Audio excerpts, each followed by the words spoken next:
제주도 어딘가 돌담 너머로 꽃밭이 보였습니다.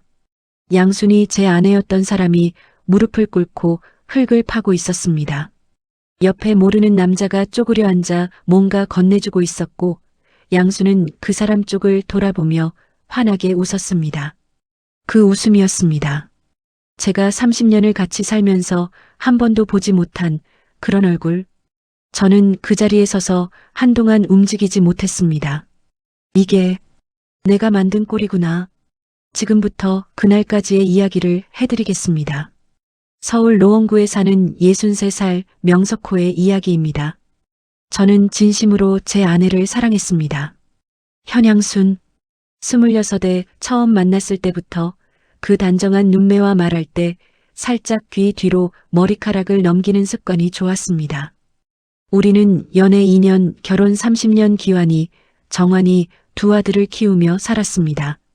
나쁜 남편은 아니었다고 지금도 그렇게 생각합니다.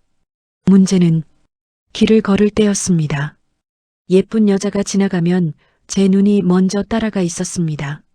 이성이 결정하기 전에 본능으로 몸이 먼저였습니다. 가슴이 두근거리고 미소가 떠오르고 말을 걸고 싶어졌습니다. 양순 생각은 잠시 딱 그 순간만큼 머릿속에서 사라졌습니다. 이상한 거 알아. 나도 알아. 근데 어쩔 수 없어. 그냥 이렇게 된다고. 회사 동료 아내가 남편에게 한 말이 오래 기억납니다. 나쁜 사람이 아닌 게 더 나쁜 거예요. 그 말이 뭔 뜻인지 그때는 몰랐습니다. 처음 들킨 건 결혼 6년째였습니다.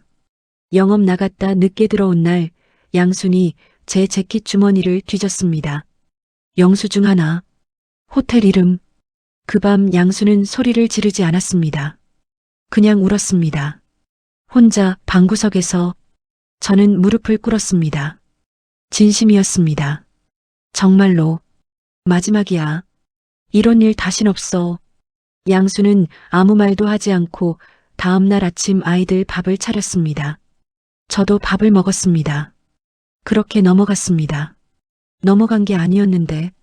양순은 그냥 참은 거였는데. 그때 저는 그 차이를 몰랐습니다. 넘어간 줄 알았으니까 아내가 괜찮은 줄 알았습니다. 하지만 얼마 가지 않아 저는 또 누군가에게 홀렸습니다. 제 아내 짐승은 약속이나 절제 같은 걸 이해하지 못했습니다.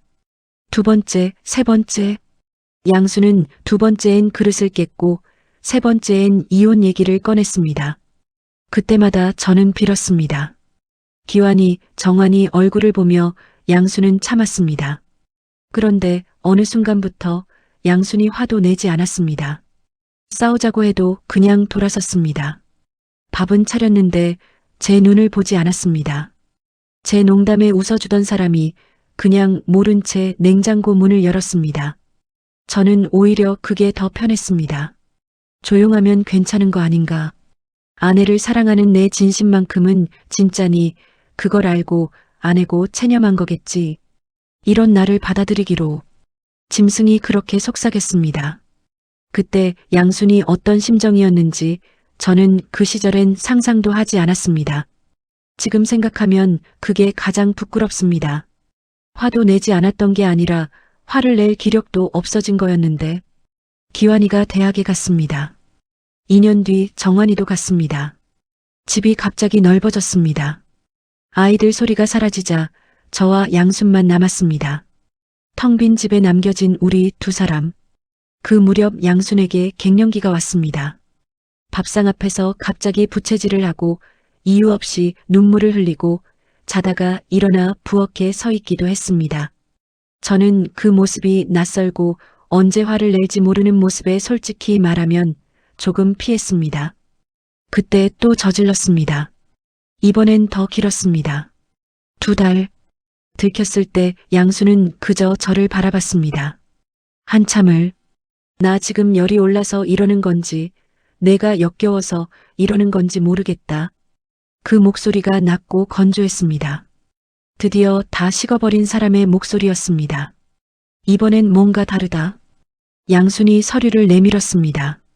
이혼합의서. 직접 써내려간 글씨. 저는 웃으며 피하려 했습니다. 늘 하던 대로. 아이, 또 왜 이래? 그냥 잠깐 논 것뿐인 거 알잖아. 양수는 제 눈을 봤습니다. 오랫동안 석호 씨, 석호 씨, 처음 사귈 때나 쓰던 말이었습니다. 그 말이 제 가슴에 돌처럼 박혔습니다. 나 이제 진짜야. 아이들도 다 컸어. 나 이제 나로 살 거야. 등골이 서늘했습니다. 이번엔 돌이킬 수 없겠다는 게 본능적으로 느껴졌습니다. 저는 변명을 늘어놓고 무릎도 꿇었습니다. 양수는 그냥 제 손을 치웠습니다. 차갑지도 않았습니다. 그냥 아무 감정도 없는 무딘 표정이 더 무서웠습니다. 이혼이 됐습니다. 양순이 짐을 쌌습니다. 저는 그 모습을 소파에 앉아 바라봤습니다. 막아야 한다는 걸 알면서도 몸이 움직이지 않았습니다. 아내가 떠나고 대문이 닫히는 소리가 이상하게 컸습니다. 아이들은 연락이 뜸해졌습니다. 서운했습니다. 근데 할 말이 없었습니다. 아이들과 아내를 사랑하는 마음은 누구에게도 지지 않지만 그동안 제가 해온 행실이 있으니까요. 혼자 밥을 차렸습니다. 계란 하나 프라이하다가 불 조절을 못해서 태웠습니다. 양수는 그 작은 것도 제가 좋아하는 대로 해줬다는 걸 혼자 먹으면서 처음 알았습니다. 길을 걸었습니다. 예쁜 여자가 지나갔습니다. 가슴이 뛰었습니다. 이 상황에, 이 꼴에 아직도 저 자신이 너무 밉고 우스웠습니다.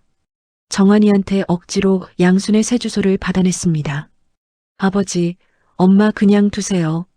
그냥 얼굴만 보고 올게. 비행기를 탔습니다. 제주도 서귀포 어딘가 바람이 짭짤했습니다. 돌담 골목을 걸어 들어가는데 마당이 보였습니다. 양순이 있었습니다. 흑투성이 장갑을 끼고 무릎을 꿇은 채 꽃을 심고 있었습니다. 갈색 단발머리가 바람에 조금 흩어졌습니다. 오랜만에 보는 양순의 얼굴이 반가워 달려가려던 순간 옆에 남자가 있는 게 보였습니다. 50대쯤 되어 보이는 수수한 사람. 그가 양순에게 뭔가를 건네줬습니다.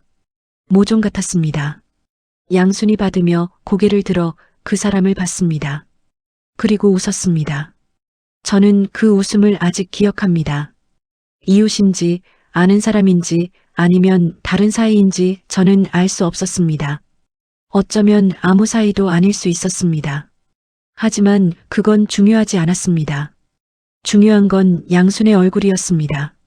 서울에서 30년 동안 제 옆에 있던 양순, 부채질을 하며 지쳐있던 양순, 그릇을 깨던 양순, 조용히 눈을 피하던 양순, 그 얼굴이 아니었습니다. 지금 양순은 꽃처럼 진짜 꽃처럼 피어 있었습니다. 내가 뺏었던 거구나. 저 환한 얼굴을, 소녀 같은 마음을 30년 동안. 저는 발길을 돌렸습니다. 돌담 밖에서 잠깐 서 있었습니다. 바람이 눈에 들어간 걸까요? 눈이 뜨거워졌습니다. 하지만 울지도 못했습니다. 저는 울 자격이 없으니까요. 서울로 돌아왔습니다. 집은 그대로였습니다. 양순이 떠난 뒤로 바꾼 게 아무것도 없었습니다. 소파도 식탁도 부엌의 냄비도. 저는 그 물건들 속에서 혼자 살았습니다. 아내의 손때가 밴 오래된 물건들 사이에 파묻혀 그녀 없는, 아니 가족이 떠나버린 그곳에 외롭게 살았습니다. 봄이 왔습니다. 어느 날 마트에 갔다가 계산대 앞 꼭 코너에서 발이 멈췄습니다. 화분 하나, 이름도 모르는 노란 꽃, 손이 갔습니다. 집에 와서 창가에 올려두고 물을 줬습니다. 별것 아닌데 그러고 나니 이상하게 마음이 좀 가라앉았습니다. 제가 어떤 사람인지 압니다. 천성은 못 고쳤습니다. 길에서 예쁜 여자가 지나가면 아직도 눈이 갑니다. 그 충동은 아마 제가 죽는 날까지 없어지지 않을 겁니다. 하지만 이제 그 충동이 뭔지는 압니다. 그건 사랑과 달랐습니다. 양순을 덜 사랑해서가 아니었습니다. 그냥 제 안에 있는 무언가가 끊임없이 확인받고 싶었던 겁니다. 내가 아직 괜찮은 사람인지, 누군가의 눈에 들 수 있는 사람인지를. 그 확인을 받으러 다니는 동안 제 옆에서 유일하게 진짜 저를 알던 사람이 지쳐 떠났습니다. 그냥 아내이기만 한 게 아니라 내 가족, 내 집, 내 가정이었던 그녀가 떠난 겁니다. 이게 제 몫입니다. 양수는 지금 제주도에서 꽃을 심고 있고 저는 서울 창가에서 화분에 물을 줍니다. 사람은 자기가 만든 결말을 살아야 한다는 걸 63에 배웠습니다. 석호 씨처럼 살면서 한 번쯤은 너무 늦게 알아버린 것들이 있으셨을 겁니다. 석호 씨의 남은 봄날이 너무 쓸쓸하지 않기를 바란다면 따뜻한 말 한마디 남겨주시겠어요? 여러분의 한 줄이 이 채널에 오는 모든 분들께 작은 위로가 됩니다. 황혼의 사랑 아픔 대신 짜릿한 복수 황로베사